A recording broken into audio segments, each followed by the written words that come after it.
Pessoal, tudo bem? Hoje a gente vai tratar de um tema aqui muito importante: as melhores escolas públicas do Brasil. E para isso, trouxe aqui Vitor Rocha, coordenador da matemática, Olá, pessoal, tudo bom? e ela, Jane Carvalho, a nossa coordenadora do português. Oi, pessoal. Oi, Jane. Se eu não me engano, você me corrija se eu estiver errado, você tem mais de 40 anos de experiência na área pedagógica. 45. 45? E nesse tempo todo, eu imagino que você viu muita coisa, muita transformação ao longo da educação brasileira. E em vista disso, com base em tudo que você já viveu, com base nesses milhares de alunos que você já trabalhou ao longo desse tempo, o que você tem a dizer, um panorama geral sobre o ensino médio no Brasil? Sucateado. Com uma palavra só, sucateado. Ao longo dos anos, eu fui formada no ensino médio profissionalizante. Né? Na época, eu fiz o curso de magistério. Era um curso fraco, relativamente, para quem fosse prestar vestibular. Mas, ainda assim, ele era muito mais denso do que hoje o que a gente vê nas escolas, com um curso totalmente voltado para o ensino do Enem. Está muito fraco, muito fraco. Principalmente nas escolas públicas, né, Jane? Exatamente nas escolas públicas. É interessante, durante um tempo eu trabalhei numa escola pública à noite, uma escola estadual à noite. E assim, dia de jogo, ninguém ia. Sexta-feira, ninguém ia. E não eram só os alunos, não, os professores também. Há uma falta muito grande de comprometimento com o ensino. Então, o resultado disso são alunos com uma formação muito deficitária. E isso que você fala já naquela época ou hoje também continua igual, pior? Olha, piorou demais. Piorou. Muito. Eu estou falando com relação à década de 2000, 2010 no máximo. Foi quando eu saí da escola pública. Mas hoje a coisa está muito pior. Muito, muito pior. Ainda mais com essas incessantes mudanças que o governo tem impingido no sistema e colocando outras matérias que às vezes não são tão importantes para o currículo de quem vai fazer o Enem. E são muitas mudanças também, né, Jane? Cada hora está de um jeito. Isso eu acho que assim, perde um pouco aquela questão da cultura, de como fazer, porque é um excesso de mudanças, cada hora está de um jeito, você não consegue desenvolver um trabalho, mal você está desenvolvendo uma ideia, uma filosofia, daqui a pouco já muda de novo. Eu sinto que o pessoal fica um pouco perdido nesse sentido, né? É interessante, porque quando eu trabalhava na escola pública, havia 5 aulas de português por semana e 5 aulas de matemática. E ainda assim, o público era um público diferente de quem vinha de escola particular. Hoje em dia, eles têm muito menos aula de matemática e de português. Então, assim, a maneira como são trabalhadas a nossa língua mãe e a matemática, que é a ciência mundial, né? a ciência que fala a linguagem mundial, isso está muito mais deficitário, muito mesmo. Sem contar os cursos de formação de professores, que não formam professores na sua essência. São cursos bastante fragilizados. Então, o resultado que a gente tem é de alunos que estão totalmente num desnível muito grande em relação a quem se esmerou muito mais em educação. E fora a remuneração pífia do Estado, né? Exatamente. Então, às vezes, você tem grandes talentos que poderiam ir para a área docente que acabam escolhendo outras profissões porque tem um medo enorme do futuro. Exatamente. Focando aqui, Vitor e Jane, a gente vai falar hoje sobre ensino médio. A gente sabe claramente que a grande preocupação do pai, da mãe com o filho que está indo para o ensino médio é o futuro desse filho, principalmente o futuro profissionalizante, conseguir estudar numa boa universidade, passar num bom vestibular. E a gente sabe, como a gente bem comentou aqui nessa introdução, que a escola, de forma geral, principalmente a escola pública, ela não oferece condições para isso. Uma condição profissionalizante limitada, chances de passar numa grande universidade federal muito pequena. Mas, por outro lado, por vivência, nós conhecemos aí no mínimo 4 grandes escolas públicas que são capazes de oferecer ensino de qualidade de altíssimo nível, ensino profissionalizante, inclusive, e, além de tudo, são de graça.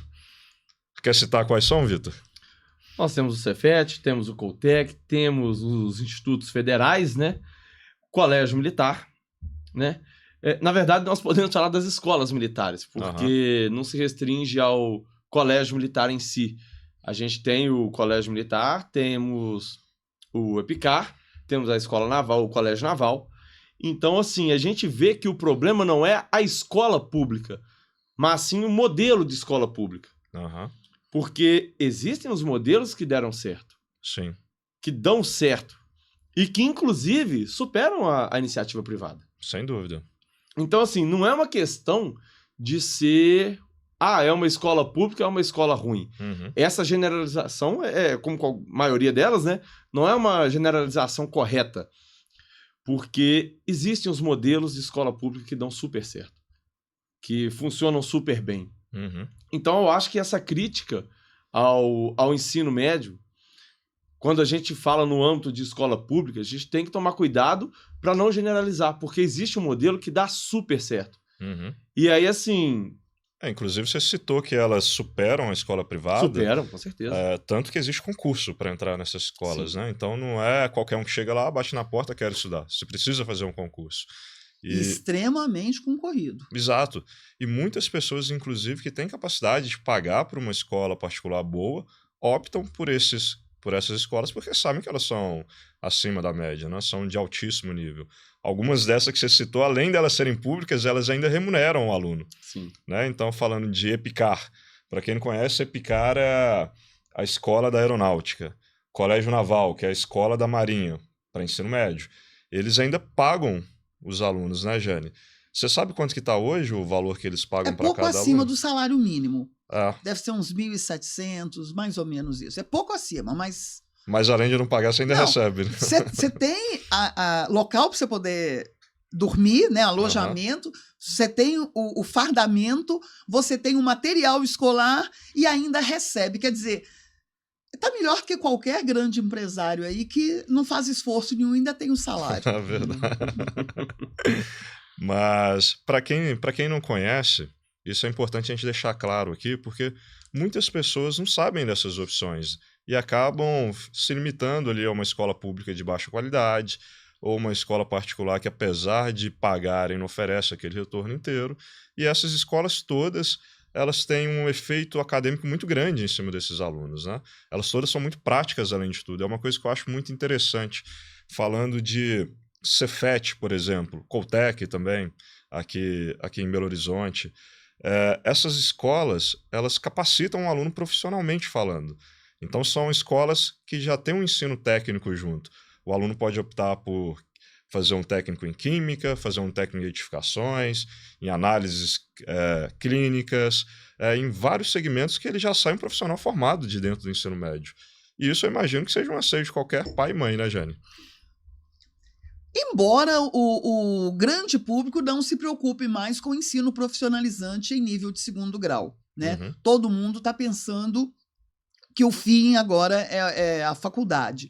Mas, sem dúvida, abre um leque fantástico. Quantas pessoas fazem, por exemplo, o curso de mecânica simplesmente para depois seguir no vestibular com a universidade, a engenharia mecânica? Então, esses cursos em nível de 2º grau, eles abrem também a possibilidade de você já se ver trabalhando naquilo. E eu acho que um detalhe importante também desse ensino médio profissionalizante é as características que essa vivência profissionalizante traz além da questão do estudo. Porque quando a gente fala profissionalizante, de profissional, isso traz uma bagagem de responsabilidade maior também. O aluno que trabalha lá como técnico de edificações, ele começa a ter acesso a essa questão da responsabilidade que o trabalho traz. Sim. Então, você pensar aí... Até porque eles fazem estágio, né? Desde cedo. Sim, e você pensar da responsabilidade de alguém que constrói uma edificação, um prédio, uma casa, é uma responsabilidade muito grande. Sim. Então, de certa forma... Lidar com uma equipe. São características que já são ali introduzidas na formação de um jovem aí que está com seus 13, 14, 15 anos, que a princípio eles não têm. Uhum. A princípio, eles têm, na verdade, ali uma questão de ter os pais ali que cuidam da vida deles. Eles não têm uma responsabilidade direta sobre algum departamento, sobre algum resultado. E aí a gente vê lá os meninos, às vezes, mandando fotos pra gente com o corpo de prova, né? Calculando resistência dos materiais. E, poxa vida, aquilo é uma responsabilidade. Sem dúvida. O material tem que ter determinada resistência, senão a edificação pode colapsar. Enfim, é uma responsabilidade a mais que eles já carregam desde novos. E isso, com certeza, é transformador na vida desses meninos que estão frequentando ali. Deixa eu fazer um adendo aqui. A idade de 18 anos ela é crucial para o aluno para poder decidir qual vai ser o curso que ele vai fazer, prestar vestibular para poder seguir carreira. Uhum. Esses meninos que chegam no segundo grau, com 14, 15 anos, eles já têm esse leque muito mais aberto, muito mais já experimentaram, experimentado, maduros. Então eles já chegam com muito mais convicção. A possibilidade de eles trocarem de curso em nível superior é muito mínima, muito mesmo. Desculpa. Não, e pegando um gancho na sua primeira fala, Jane, sobre a parte do mercado de trabalho, a gente sabe que o mercado de trabalho valoriza a experiência. Lógico. Sem sombra de dúvida. Então chegou um aluno ali na época da faculdade, que ele vai fazer um estágio ou depois de formado, e ele já trabalhou naquele assunto, ele já tem uma experiência naquele assunto.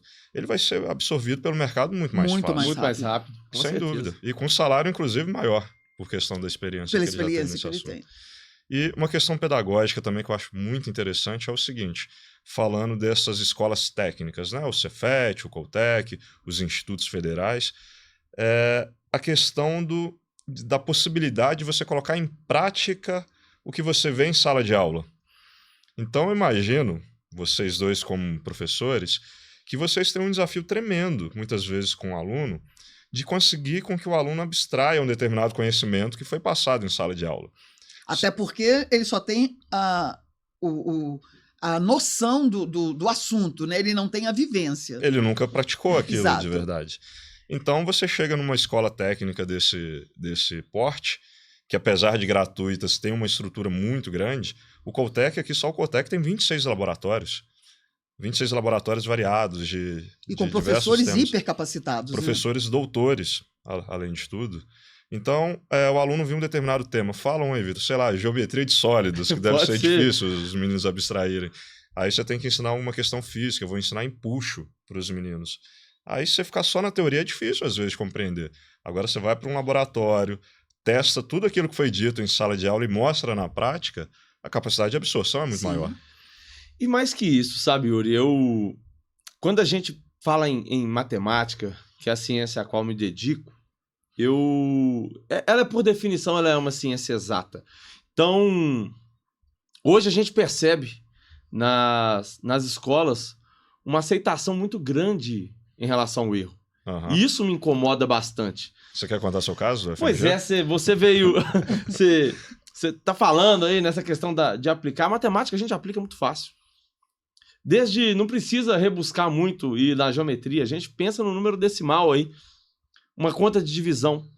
Eu estou falando isso, pessoal, porque em certo momento aí a gente participa de alguns debates e eu participei de um debate em relação a isso.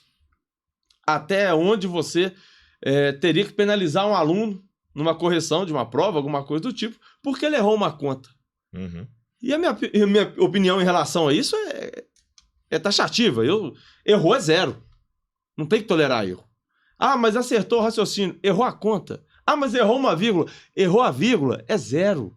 Não pode errar uma vírgula. O cálculo estrutural de um viaduto, gente, vai ruir, né? Isso. Errou uma vírgula é zero. Ah, não, mas eu vou considerar o raciocínio. Faz o seguinte, então. Leva um ente querido para ser anestesiado e deixa o anestesista errar uma vírgula. Uhum. Deixa alguém que vai aplicar um remédio em você errar uma vírgula. Aplicar um remédio 10 vezes a dosagem para mais ou para menos, para ver o que acontece. Anestesia ou enfim. Um veterinário, se você tem um animal de estimação, eu gosto muito dos animais. Como que eu me sentiria se eu fosse um veterinário e ele aplicasse uma injeção de algum remédio numa dose 10 vezes maior e meu cachorro, infelizmente, falecesse? ou 10 vezes menor e o problema não resolvesse? Uhum. Então você não pode errar uma vírgula. Aqui em Belo Horizonte, há pouco tempo, um viaduto caiu. E aí, pode errar uma vírgula? Sim. Será que a gente pode ser permissivo assim com o erro? Sim. O dia que eu me posicionei contrário a isso e expus essas mesmas argumentações... Conta a história completa. Não, fala onde você estava, fala o que aconteceu. Tava lá na UFMG, a gente estava participando de um debate em relação a isso, né? E aí, o erro, se aceita ou não, e a conversa basicamente foi começou com você falando que você premiava o acerto, não era nem a questão do erro, não foi? Que você dava bombom para os meninos? Teve isso também, que aí falaram que não podia, que tinha que dar bombom para todo mundo. Porque assim, eu enxergo a sociedade de uma forma que não tem como, existe a meritocracia. Por mais que alguns queiram ou não, concordem ou não, olha, gente, vivemos em um mundo capitalista, ponto final. Isso não é uma escolha, é uma realidade. Óbvio, cada um pode ter uma opção e um desejo, mas onde a gente vive hoje é capitalismo. Não tem jeito. Eu não vou criar meu filho para ele viver num mundo diferente do que está posto.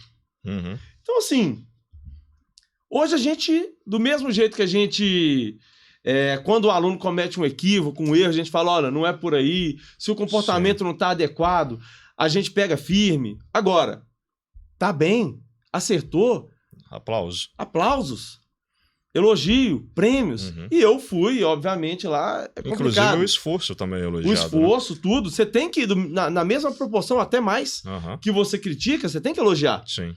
E o dia que eu falei da questão do elogio, não pode. Você tem que elogiar todo mundo. Mas tá errando, eu vou elogiar? Eu vou fechar o olho pro erro? Uhum. Não, porque não pode né, vai traumatizar o aluno. Não vai traumatizar o aluno. Vai ensinar. Vai ensinar. O erro é pedagógico.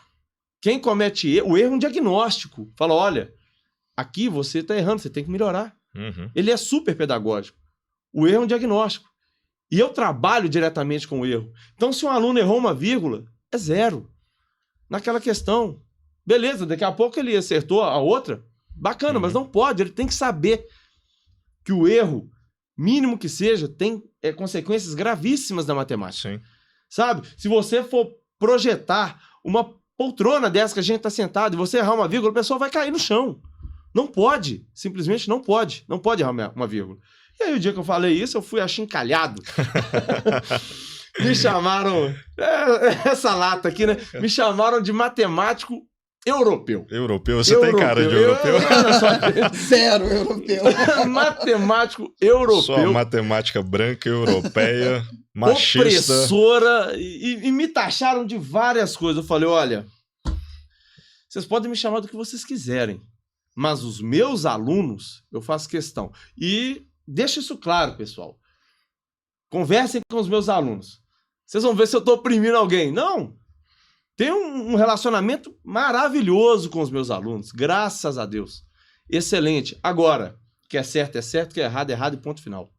Não tem conversa. Matemática é ciência exata por definição. Ô, Vitor, até porque a vida exige isso da gente. Não, essa permissividade... sim, não. Essa permissividade não tem essa de ficar cabe. Passando a mão na cabecinha ali toda hora. Não, errou, que pena. Vamos... Não, de jeito nenhum. Pra mim é discurso de preguiçoso. Inclusive, esse processo de sucateamento do ensino passa muito pela permissividade. E por essa visão, exatamente. Por essa visão. Porque o erro está sendo tolerado cada vez mais. Exatamente. Então, quando que vai ter acerto? Se é que o erro é tolerado, já que pode errar, para que acertar? Para que se esforçar? Não, eu fico pensando num aluno de baixa renda, de escola pública, que não tem muita referência, infelizmente, dentro de casa.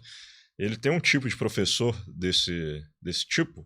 O professor conivente, o professor que tudo tá ok, o professor que é isso mesmo. É prático, né? Cara, esse aluno nunca vai ascender socialmente. Não vai. Agora, se ele tem um professor que valoriza, vamos lá, se esforça, que vai dar certo, acertou, parabéns, errou, não faz assim, cara, ele tem chance. Aí sim ele tem chance, mas essa visão pedagógica aí que a gente vê em algumas instituições tende a levar a sociedade a permanecer onde está. Na Ninguém minha evolui. visão, o discurso é muito bonito. De você aceitar o erro, entender o que está acontecendo, que a pessoa pode estar com algum problema naquele dia, entender o ser humano, e aí vamos ser permissivos com o erro. O discurso é muito bonito, mas na prática, a única coisa que você faz, e isso é muito aplicado principalmente nas escolas públicas, justamente com esse discurso, que são alunos, baixa renda, que precisam de apoio, que a gente tem que ser permissivo e tal. Olha, isso só vai deixá-los na condição que eles estão por mais tempo. Sem dúvida. Não vai trazê-los para o mercado, não vai trazê-los para uma realidade, não vai.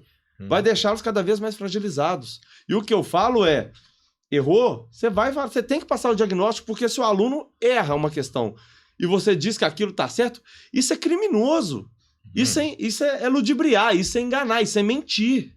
Tá errado. Gente, o que eu percebo ao longo dos anos todos, o ensino, principalmente o ensino de segundo grau, ele, sucateado do jeito que eu já disse, ele é o retrato do capitalismo.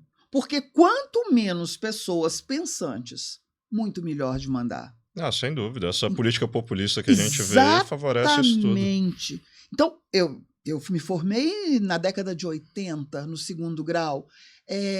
Havia um cuidado muito maior, até porque eu vim de uma cidade em que a mão de obra se prestava à empresa da cidade, a empresa que geria toda a cidade. Então, tudo era feito de uma maneira interessante para que a empresa pudesse escolher. Hoje não. Hoje todos os alunos são colocados numa massa e tratados ali como, sabe, permitindo erro, deixando de ter todos os assuntos bem trabalhados. Os assuntos são trabalhados num nível muito superficial. Por quê? Porque, com certeza, alguém vai ganhar em cima de tudo isso. Olha que interessante, Jane. Eu estava lendo ontem a grade curricular de alguns cursos dessas escolas técnicas de ensino médio que a gente está citando aqui, que são boas. Do Cefet, do Coltec, dos institutos federais. Dupla, né? Dupla jornada, né? Exatamente. E lendo a grade curricular, eu achei uma coisa que me chamou muita atenção. Quando eu peguei para ler, eu imaginava que eu ia encontrar ali só as matérias, carga horária, etc. Mas não.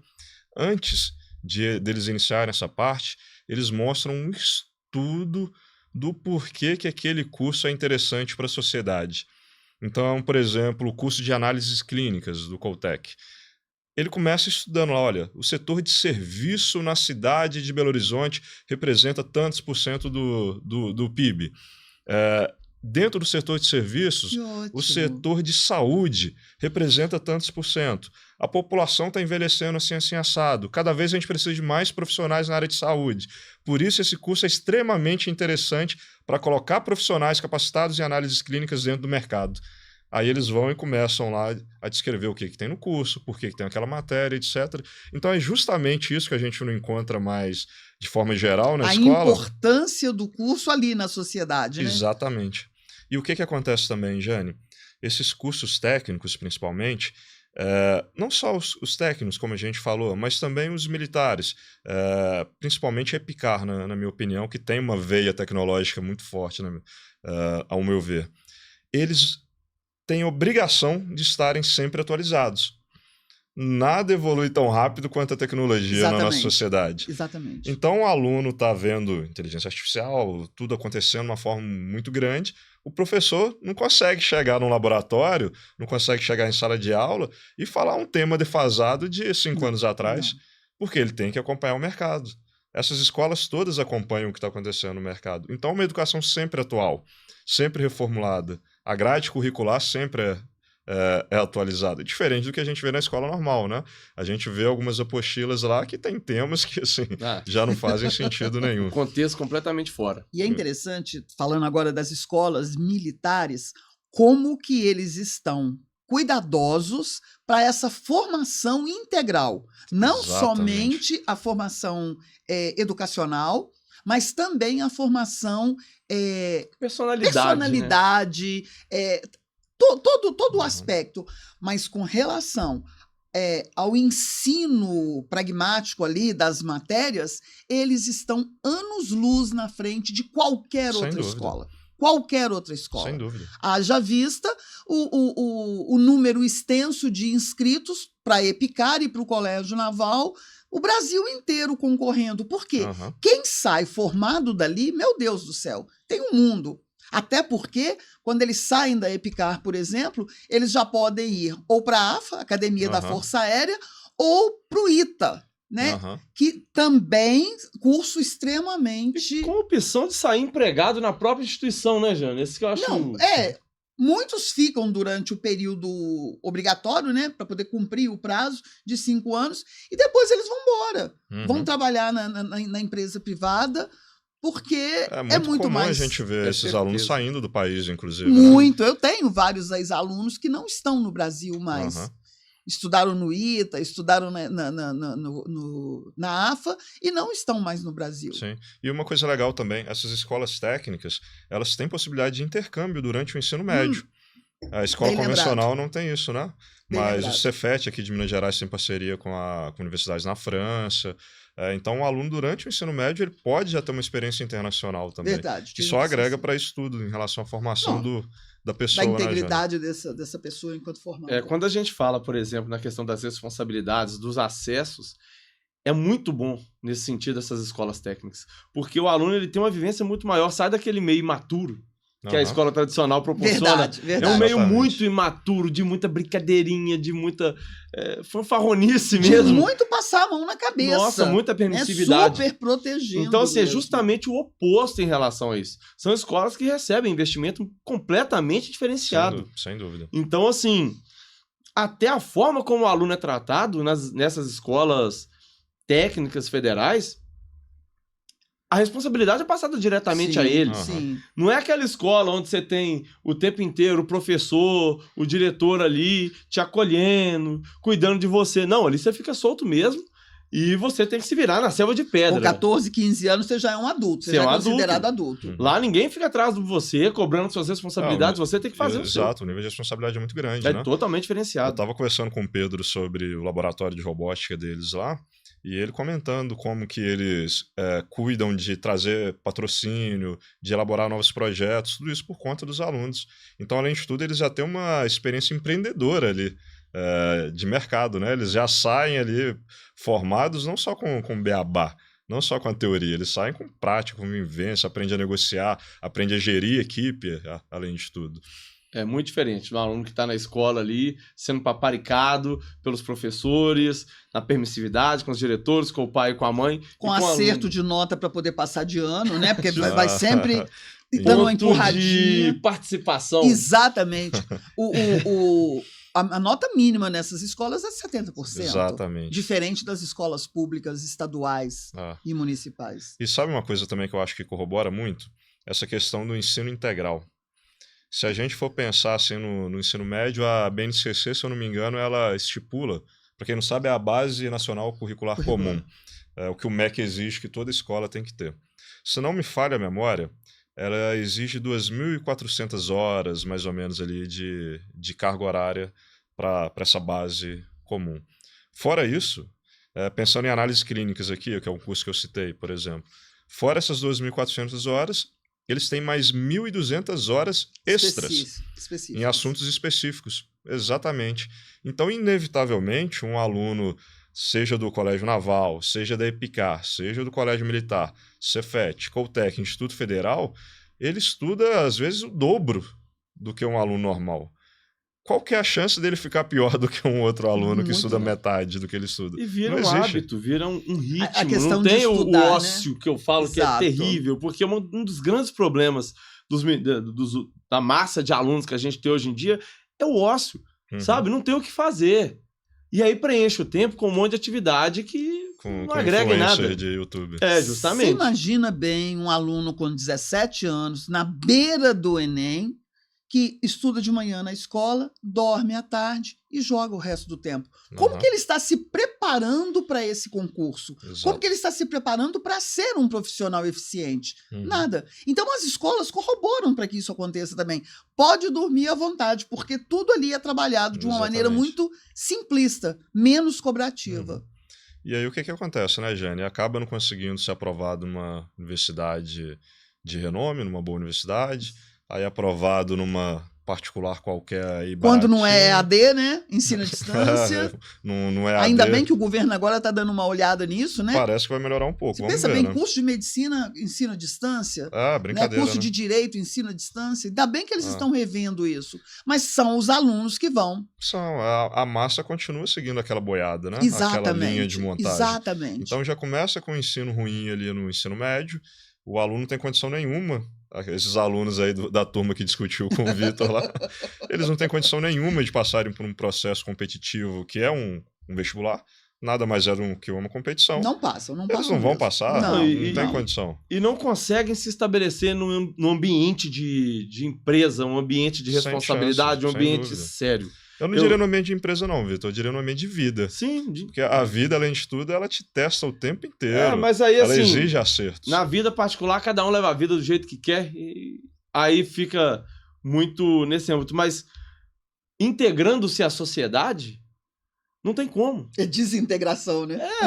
Fica aquele profissional que fica batendo de emprego não firma em lugar nenhum. Vai viver à margem. Não sempre. tem jeito, sabe? Não tem aquela casca grossa, aquele perfil de liderança, de ir pra cima, de fazer o que tem que ser feito. É tudo na permissividade. Porque não foi trabalhado com ele, né? Esse corpo Não duro. foi, acaba que ele vira uma vítima. Exato, porque, assim, exato. ele foi construído dentro dessa fragilidade. Uhum. Isso é péssimo pro indivíduo que está sendo formado. Inclusive, essa formação, ela vem muito também da área dos esportes, né? A área esportiva, ela Boa, molda bem muito lembrado. o caráter. Coisa que os colégios militares fazem com uma Trabalham excelência muito muito grande. bem. A Trabalham muito ética, bem. responsabilidade, Espírito trabalho de em equipe. Tudo isso é Exatamente. trabalhado no esporte, né? E você vê claramente que essas escolas que a gente está falando aqui, elas têm uma veia muito forte na área esportiva, né? Sim. Os campeonatos, os grêmios, tudo isso tem uma ênfase muito grande lá dentro. E é interessante como que o próprio Grêmio facilita a criação de uma personalidade empreendedora. Sim, porque a sem pessoa dúvida. vai se jogar. Né? Ela é obrigada a ser autônoma, a desenvolver características de liderança, características interpessoais, né? Que também é muito importante. Ô Yuri, passou uma coisa pela minha cabeça que muitas vezes eu escuto mães dizendo assim, nossa, mandar meu filho para Epicar, lá em Barbacena, vai ficar longe de mim. Nossa, mandar meu filho para a escola naval, no colégio naval, ele vai ficar longe de mim. Gente, é a melhor coisa que pode existir para um ser humano, é aprender a se virar sozinho desde sempre. Tá? Porque enquanto você está ali no colinho da mamãe, no aconchego do lar, você não cresce como pessoa. Você não vai de verdade se julgar. Então essas escolas, elas fazem isso com uma tranquilidade muito grande, porque o aluno chega ali e ele tem que se virar mesmo. Ele tem que, por exemplo, na Epicar e no Colégio Naval, eles têm que lavar roupa, eles têm que passar roupa. Tudo bem que isso é só durante um período, depois é liberado o acesso a lavadeiras, a passadeiras, não sei lá o quê. Mas eles têm que aprender isso tudo. Sim. Todo ser humano precisa. Então, quando a gente está falando aqui de escola que está aleijando os alunos, é um bom começo mandar os filhos para esse tipo de escola pública federal, porque eles estão livres também das garras das mães, que estão super protegendo. O passarinho sai do ninho. O passarinho tem que sair do ninho. Nem que seja empurrado, mas vai sair. É engraçado como que parece que a criação está sendo voltada muito mais para os pais, para o sentimento das mães, dos pais, para eles se abastecerem, do que para a sociedade. Para a sociedade, para o indivíduo. Porque tem que entender que indivíduo vem de individual.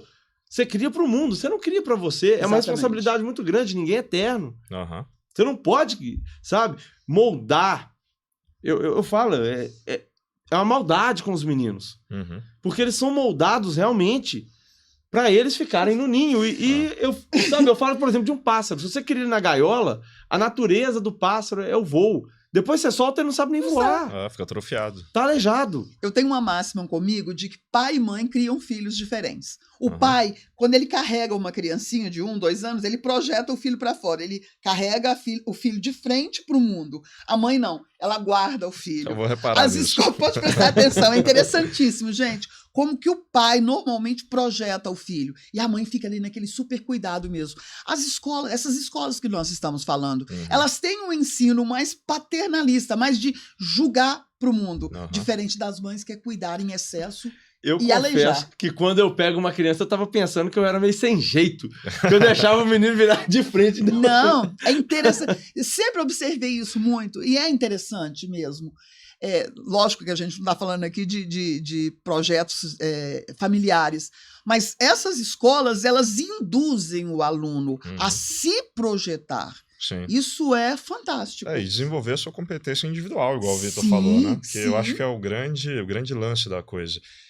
Quando esse pessoal da turma da sua discussão lá, que não podia penalizar o erro, eu acho que eles confundem muito uma coisa que é o seguinte: respeito à individualidade de cada um e inserção do indivíduo na sociedade. São duas coisas distintas. Então, eles tentam, às vezes, enaltecer a individualidade de uma forma errônea, que é passando a mão na cabeça, toma cuidado, não sei o que está se passando com esse aluno, o que a escola faz. Etc. e tal. E, infelizmente, isso acaba moldando, muitas vezes, um indivíduo fraco, um indivíduo sem resistência, um indivíduo que não se desenvolve na sua plenitude, e por aí vai. Sendo que o que essas outras escolas que a gente está falando fazem o contrário. Eles valorizam a individualidade no sentido de desenvolver autonomia, desenvolver potencialidades específicas, a liderança, capacidade esportiva, capacidade de matemática, capacidade de intersocialização, ao passo que essas capacidades, na sua plenitude de desenvolvimento, reforçam a participação do indivíduo na sociedade, não o contrário. Sim. Então o indivíduo ele fica mais empoderado. Empoderamento de verdade é isso, né? É uma palavra que essa turma gosta muito também, empoderamento. Que empoderamento, sendo que você é um fraco? Que poder que é esse? Você está criando um fraco, uma pessoa atrofiada, amputada. Empoderamento de verdade é você ser potente, você ser capaz de influenciar o meio que você vive, inclusive. Ô Yuri, deve ter umas 2 semanas, né? Nós recebemos uma visita de um aluno formado agora na AFA. Tem umas 2 semanas, não tem? Por aí, 2, 3. 23 anos de idade, já tem um salário considerável, bastante considerável, passou por esse processo todo e mega independente. Ele já tem traçado tudo que ele vai fazer nos próximos anos. Ele não quer ficar na Força Aérea, mas ele vai cumprir os 5 anos para depois fazer o que é de interesse dele, que é a aviação comercial. Não, tá com a vida resolvida, já tá planejando para casar ano que vem. Já tem carro, já tá planejando casar. Entendeu? E assim, 23 anos. E não nasceu em berço de ouro. Não é herdeiro, nada de jeito nenhum. Ele herdeiro tocando, de dívidas. Ele tocando a vida dele com 23 anos. Mas até onde eu sei, a mãe dele é linha dura também, né? Mas tem que ser, né? Dizem que é parecida com a Jane. Tem que ser. Ela não é brinquedo, não. Agora, por outro lado, também é interessante como que o contrário também é verdade, né? Quando a gente não desenvolve isso no aluno, no fim das contas ele só perpetua pobreza, só perpetua mediocridade. Exatamente. Por outro lado, quando você desenvolve o aluno na sua plenitude, ele tem chance de mudar não só a vida dele, mas da família como um todo. Você tem vários casos desse tipo, né, Jane? Muitos. De alunos que hoje são o pilar principal da família. Nossa, tem um caso interessantíssimo. Acho que eu já comentei aqui, mas vale repetir. A mãe era costureira, eles moravam numa casinha com acho que 3 ou 4 cômodos só. Ele foi para o colégio naval, ele foi para a escola naval, hoje ele é almirante de fragata, almirante não sei lá o que de fragata, sei lá, tenente, não sei o que é não. E ele construiu uma casa para a mãe, construiu uma casa e embaixo um comércio para que ela possa viver da renda desse comércio, o aluguel, e a mãe agora simplesmente não é mais costureira, ela viaja. Porque ela pode se dar esse luxo. Agora imagina se não tivesse tido esse esforço todo, né? Sem chance, ela estaria não foi fácil esse de novo na máquina de costura dela. Não, muda a referência. Muda gerações. Então, assim, a próxima geração dessa família com certeza vai vir com novas referências. Sem dúvida. E a coisa gira, né, no final das contas. Sim. Exatamente. E o poder da educação é transformador nesse sentido, né? No sentido social, inclusive, no sentido financeiro, no sentido capitalista, no sentido cultural. E eu vejo uma coisa que me incomoda muito, Vitor, que esse discurso aí que você foi vítima dele... ficaram bravos comigo. Ele é um discurso de manobra social, essa coisa vem de cima, né? Isso é político, cara. É um discurso que ele visa fomentar justamente a pobreza, o que a Jane falou. A fraqueza, a miséria, porque isso é voto garantido no fim das contas, né? E você fica muito manipulável, sabe? Vira uma massa manipulável muito fácil, toca pra lá, toca pra cá. E eu admiro muito também essas escolas que a gente está falando, porque no fim das contas elas resistem a isso tudo. elas sendo federais, elas sobrevivem a isso, as militares sobrevivem a isso, a geração após ainda geração. Que tentem de todo jeito, né, acabar com isso, né, mas sucatear, até porque elas têm um currículo diferente, né? Apesar de fazerem parte do currículo nacional comum, mas elas têm o próprio currículo delas, então elas se bastam, elas não precisam. São instituições muito fortes. Do MEC. Muito. Né?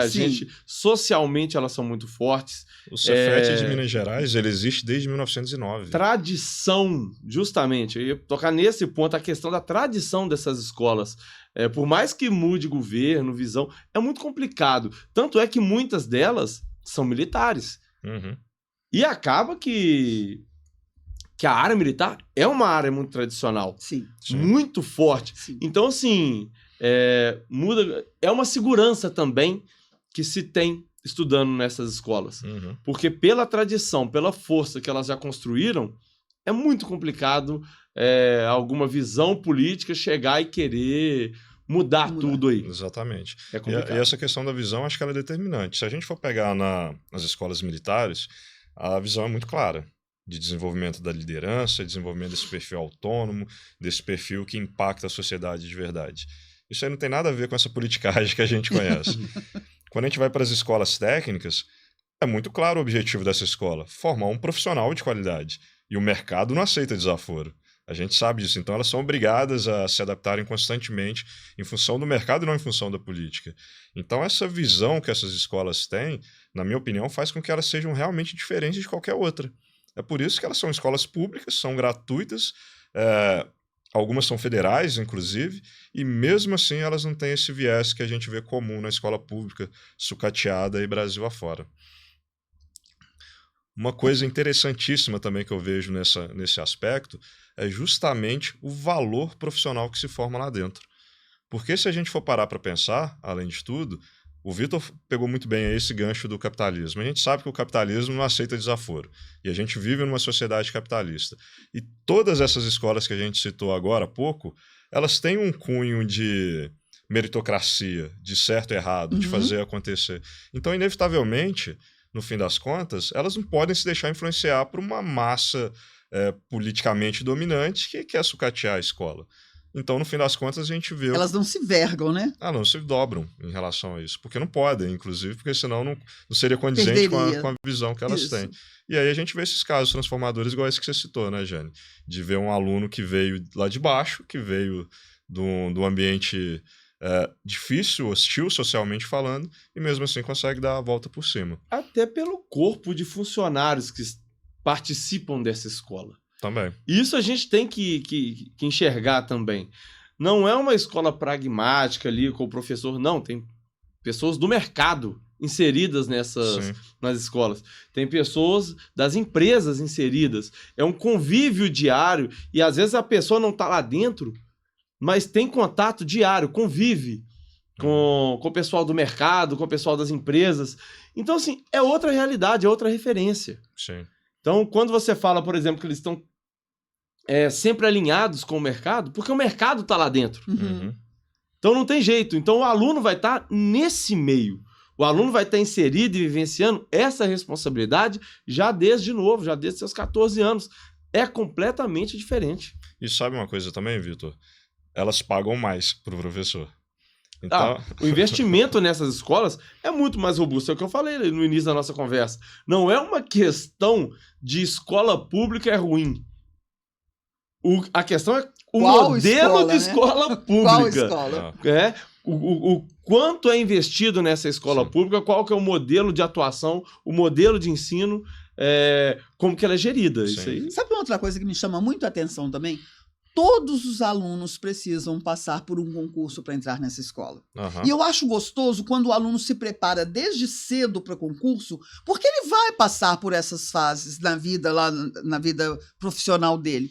Quanto antes ele aprende a estudar, a se dedicar e principalmente a passar por um certame, ele já se modifica também, ele já entra diferente. A maioria dos alunos vai passar por um processo seletivo pela primeira vez quando faz vestibular, né, Jane? Sendo que esses outros, eles já passaram por um processo seletivo duro que foi entrar nessas escolas. Eu vou te corrigir. alguns nem passam pelo processo seletivo, porque eles vão para escolas que basta você fazer uma provinha ali, não dá pra chamar de processo seletivo. Ainda tem mais isso. Então, quando é que eles vão passar por esse processo seletivo? E quando passarem, não vão ser Exatamente. vitoriosos. Aí chega no mercado de trabalho, a coisa não funciona, Exatamente. Né? E voltando a esse assunto também dessa capacidade técnica dessas escolas, o corpo docente em si, a gente sabe que, infelizmente, o professor no Brasil, de forma geral, ele é muito mal remunerado. É uma situação ridícula em vista do nível de importância desse profissional. Essas escolas, elas pagam muito acima do mercado. Então, naturalmente, elas vão ter os melhores profissionais ali. Como eu disse lá no início, a maioria são doutores, são pesquisadores de alto renome, gente que tem uma experiência imensa dentro da indústria. Então, consequentemente, o trabalho deles vai ser um trabalho melhor com o aluno. Olha, e isso para mim é um problema que vai muito além, essa questão do profissional que está buscando as licenciaturas. Isso é um problema muito mais profundo, ao meu ver. Eu queria até pegar uma palavrinha da Jane nessa experiência aqui, porque, obviamente, eu não vivenciei, mas eu converso com meu pai, eu converso com os meus tios, o pessoal, e é sempre muito flagrante como que eles falam que a escola pública era boa e foi sendo sucateada. Vou dar um exemplo. O Estadual Central aqui em Belo Horizonte. A maioria dos alunos que entravam na UFMG com os cursos mais concorridos eram oriundas de lá. Vinham do Estadual Central. E como que o professor daquela época era visto na sociedade e como que os professores hoje são vistos na sociedade. Eu falo pela minha cidade. Tem a diretora que todo mundo conhece lá, né? Na época, a Jana, a gente conterrâneo aqui, por isso que eu direcionei a ela, mas assim, o respeito que o professor tinha. Ele era uma autoridade. Ele era respeitado. Hoje, ninguém respeita os professores. E aí eu jogo também para as famílias. Ninguém respeita os professores. Os pais vão para cima dos professores, colocam o dedo na cara e vira... É baixaria. Na verdade, eles estão mandando, né? Os pais estão mandando. Baixaria. E aí, assim, as licenciaturas são cursos que ninguém quer fazer. Quem vai fazer... Quem que tá fazendo licenciatura? Tem que ser quem não guerreiro. Conseguiu boa nota no Quem Enem. que tá buscando essa licenciatura? Quais referências que essa pessoa tem? Pega os profissionais de antigamente, pega os profissionais de agora. Quem que tá buscando? Quais referências que eles tinham? Quais referências que a galera de hoje tem? O que tá acontecendo? Quem que vai chegar pra ficar dentro de sala de aula? Os meus professores de faculdade, muitos deles eram professores do Estadual Central. Imagina, trabalhavam à tarde no 2º grau e trabalhavam à noite na universidade. Ou de manhã na universidade. Outro nível. É outro nível. Hoje, quando você pega uma pessoa recém-formada no curso de pedagogia, meu Deus do céu, é assustador. Não, tá Eles não sabem escrever. Tá difícil de achar. Não sabem falar. Sim. Tá? Então, assim, as pessoas que estão buscando a licenciatura são pessoas que estão ali porque não é atrativo. Não existe um investimento, não existe respeito, não existe prestígio, não existe nada na licenciatura. E os bons profissionais vão para essas escolas que têm um nível mais... Justamente. Os poucos que restam já fizeram um concurso, ganharam estabilidade, foram para essas escolas. Exatamente. É triste, mas é a realidade. É a realidade. A gente sabe, hoje, para poder encarar uma licenciatura, você tem que ser muito guerreiro. Porque você sabe que você vai encarar essa sociedade que já não valoriza tanto assim o professor quanto no passado e ainda vai ser mal remunerado. Chega dentro da licenciatura uma política de, no meu caso lá, permissividade com erro o tempo inteiro. Então, assim, tá deturpando completamente a forma como eu vejo, né? Que eu acredito. Aí vai da opinião de cada um. Mas a forma como eu acredito que as coisas têm que caminhar para um profissional que vai lidar diretamente com seu filho de 10 anos, de 15 anos, de 17 anos, aí na vida escolar. É angustiante para o professor que quer fazer as coisas do jeito certo, né? Eu vejo um futuro, assim, de calamidade nas escolas, nas licenciaturas e no nosso ensino aí, básico, médio, daqui a alguns anos. Quer dizer, já tá ruim. Mas, com certeza, da forma como está caminhando, vai piorar e vai piorar muito. Vamos fazer um panorama geral aqui dessas escolas para a gente deixar bem claro para os pais que gostaram desse assunto, das escolas técnicas, das escolas militares, e querem essas escolas para o ensino médio, para os filhos deles. Então, alunos que estão ali no 8º, no 9º ano, que já estão pensando em ir para o ensino médio, está na hora deles fazerem essas provas para, no ano que vem, ingressarem em alguma dessas escolas. Colégio. Então, vamos citar aqui para o pessoal não ficar perdido. A gente tem a opção do Cefet. Cefet, normalmente, o edital sai ali no meio do ano. A já prova... saiu, né? Saiu pré-edital. Já saiu pré-edital oficial, costuma sair em julho, agosto. E a prova no final do ano, novembro ou dezembro. Final de novembro. Outra opção, Coltec, outra escola técnica também. Mesma coisa, o edital costuma sair no meio do ano, prova no final do ano. Terceira opção, institutos federais. Aí vocês podem pesquisar qual cidade que tem cada um e tudo mais. Mesmo esquema, edital meio do ano, provas final do ano. EPICAR. EPICAR é a escola da aeronáutica. O edital costuma sair quando, Jane? Você lembra de cabeça? Saiu em março. Saiu em março. Saiu em março, a prova agora em julho. A prova costuma ser em junho. Ano passado foi em julho, acho, por conta do Rio Grande do Sul e tal. A prova tá chegando, inclusive. Tá chegando, né? Já tá chegando desse ano. A gente já tá preparando os meninos quem quiser ir pro outro ano já tem que começar a preparação. Acho um mês. Segundo, opção militar. Colégio Naval. Um detalhe, EPICAR fica em Barbacena. Colégio Naval, em Angra dos Reis. Recebe alunos do Brasil inteiro. Exatamente, um concurso muito disputado. A vivência é legal também, né? Pessoal, enfim, pessoas do Brasil inteiro, cultura nova. Salário mensal ali garantido, soldo, né, do aluno. Soldo. Outra opção, Colégio Naval. Fica em Angra dos Reis. O aluno também recebe uma bolsa mensal para estudar lá. Mais do que o pessoal da EPICAR? Maior. Aquele uniforme branco eu acho ele mais bonito de todos. Chique demais. Aliás, a elite da Força Armada no Brasil é a Marinha, né? Deve ser difícil manter limpo, mas que ele é bonito, ele é bonito. Um dos melhores ensinos do país também, disparado, concurso muito difícil. A matemática de lá é uma matemática, assim, de altíssimo nível. Prova também acontece agora, né, Jane? Isso, em junho já está também. próximo, em junho também. E é um curso que é bom se preparar para ele, porque ele é difícil. Então, quem quiser fazer ano que vem já tem que começar a preparação. A prova do Naval é famosa. Famosa, puxado. Outra opção, colégio militar. Colégio militar. Não são todos os colégios militares que têm ensino médio, né? Mas a maioria tem. Edital costuma sair no meio do ano. Prova costuma ser final de outubro. Final de outubro. Matemática também puxada. Concurso também que tem que se preparar. Inclusive, a gente começa a preparar nossos alunos até antes, né? No 8º ano ali, a gente já começa a trabalhar com eles. E mais alguma opção que vocês veem importante para o ensino médio? Normalmente as universidades, elas mantêm um colégio, como tem o Coltec em Belo Horizonte, né? Elas mantêm um colégio técnico. Todas as universidades federais mantêm isso. Então, dependendo de cada estado, essas ofertas. Sim, importante também. Observar. Então, pessoal, para quem está buscando educação de qualidade no ensino médio, ensino profissionalizante, grandes chances de ser aprovado num grande vestibular, fica a dica aí dessas escolas para vocês. Mais alguma coisa, pessoal? Vocês querem acrescentar? Eu quero dizer sim. Quando os meus filhos estavam terminando o 4º, 5º ano, eu já tinha uma ansiedade muito grande, porque eu sabia que a escola particular em que eles estavam não iria prepará-los para o verdadeiro vestibular. E aí eu corri atrás do colégio militar e, assim, fui triplamente bem atendida.